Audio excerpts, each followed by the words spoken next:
taking a closer look at shock collars. They're a hot topic for dog owners. Some find them to be cruel, while others find it to be an easier way to let their dogs roam around. Yeah, well, we posed the question on our 2Works For You Facebook page, and we asked, would you use a shock collar on your dog? Here are the results. 32% said yes, 68% said no. All new this morning, we're talking to animal trainers with what you need to know about those shock collars.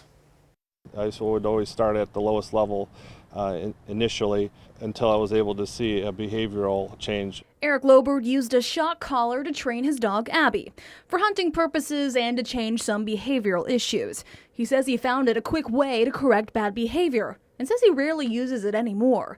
Most people will actually find a lot of results initially with the collar and then decide they don't need to use them in the long term or all the time. But experts warn the outcome might not be as positive. I think that shock collars should be used very sparingly and only by experts. Teresa Sumter runs a dog rescue. She warns using a shock collar can have a negative reaction, especially while at a dog park. The shock or even vibration of the collar could startle the dog into a defensive mode. If your dog has to have a shock collar on, I don't think that probably your dog should go to a dog park. Sumter recommends positive reinforcement first. Reward your dog with a treat when they do something good.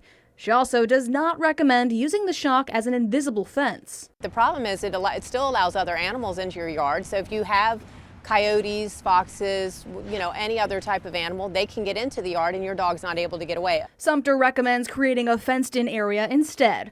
While some don't mind shock collars, others, like Melinda Slagle, prefers not to use one. I've never had a dog that really needed to use one. It seems like it can be at times a little harsh for the dog. So bottom line, it's not best to use shock collars if your dog is around other dogs. And as we mentioned, this is a hot topic. So we're going to leave the Facebook post up on our Facebook page so that you can add your comments. We'd love to hear them. Yeah, sure people got lots of opinions on that one. Oh yeah, you know. For sure. Thanks, Corey.